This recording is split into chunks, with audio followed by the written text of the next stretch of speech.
गुज़िश्ता शब कराची में इंतहाई अफसोसनाक वाक़या सामने आया। 3 साला इब्राहिम खुले मैन होल में गिरने की वजह से लापता हुआ और अब 14 घंटे के तवील टाइम के बाद इब्राहिम की बॉडी उस स्पॉट से जहां वो खुले मैन होल में गिरा उससे चंद सौ मीटर के फासले पर बरसाती नाले से बरामद हो गई है।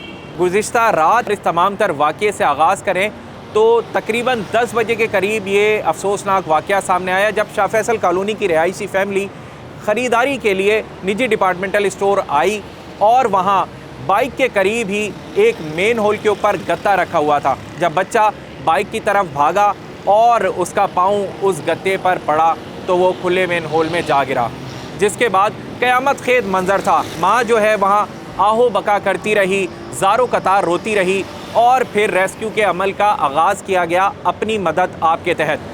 तमाम तर वाक़या वालिदैन अपनी नज़रों के सामने देख रहे थे। बच्चा उनकी आंखों से ओझल हुआ चंद ही सेकंडों में। उसके बाद जो मुबैना तौर पर बयान सामने आया कि वालिदैन ने ही 15,000 रुपये देकर एक्सकेवेटर से जो इसका अमल है रेस्क्यू का उसका आगाज़ करवाया। अहले इलाका की बड़ी तादाद मौजूद थी। दोनों रोड जो हैं, जो अहम शाहराह है, जो यूनिवर्सिटी रोड है, उन दोनों को बंद कर दिया गया, एहतजाज भी किया गया और रेस्क्यू का जो अमल है वो इंतहाई सुस्त रवि का शिकार नज़र आया। रेस्क्यू 1122 की टीम जाए वक़ुआ पर पहुंची, जिन्होंने इब्तदाई तौर पर बताया कि जो मेन होल है वो उसका जो डायामीटर है, जो गोलाई है, वो बज़ाहिर तो काफ़ी बड़ी नज़र आ रही थी, 5 से 6 फुट की, लेकिन जैसे ही अंदर जाते हैं तो अंदर 2 से ढाई फीट का नेरो होल था, जिसकी वजह से जो रेस्क्यू का अमल है उसको मुकम्मल नहीं किया जा सकता था। और फिर उसके बाद ये भी बताया गया जो डायग्राम है, क्योंकि डायग्राम मुतालिका इदारों के पास होती है, चाहे वो Karachi water and sewerage corporation हो या उसके अलावा जो बल्दियात के तमाम तर इदारे हैं उनके पास होती है। तो सबसे बड़ी वजह जो इब्तदाई तौर पर नज़र आई कि जो ड्रेनेज का सिस्टम था, जो वहाँ बरसाती नाला था, उसके इंटरसेक्शन पॉइंट्स का नहीं पता था, तो इसकी वजह से दुश्वारी काफ़ी सामने नज़र आई इस तमाम तर रेस्क्यू के अमल में। वालिदैन के मुताबिक ये जो तवील अरसा था इसमें जो मुतालिका इदारे हैं वो यहाँ नहीं पहुँचे और हमने देखा कि माजी की तरह इस वाक़े में भी जो इदारे हैं एक दूसरे पर गफलत डालते हुए नज़र आए।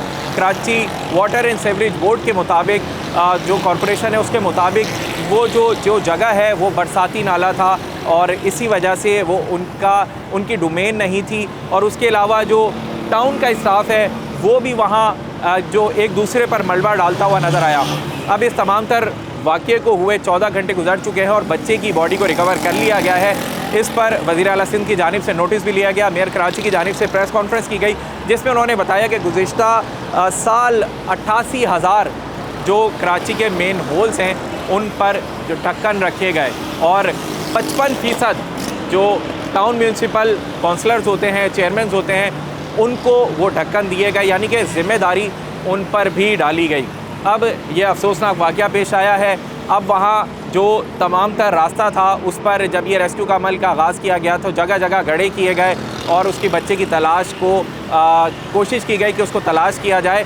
अब ये भी इतलात आ रही हैं कि ये जो बच्चा है, ये जो बरसाती नाला है वहाँ से चंद सौ मीटर के फासले पर वहाँ एक रेड़ी बांधने या कचरा चुनने वाले बच्चे ने उसको वहाँ से निकाला और पुलिस के हवाले किया।